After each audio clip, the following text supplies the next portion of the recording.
So as you're spraying different programs, so your fairway program, tees, greens, whatever it may be, one of the functions that this display has is auto locate. So let's say you're spraying fairway 1 and you're moving to fairway 2 or to fairway 3. Instead of going in and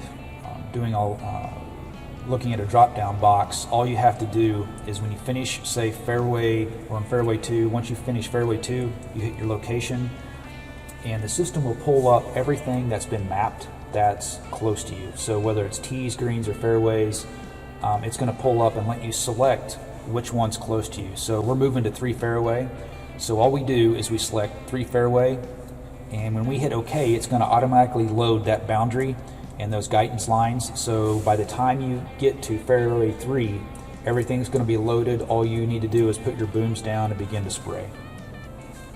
And you can verify your location always where you are and where you're getting ready to spray.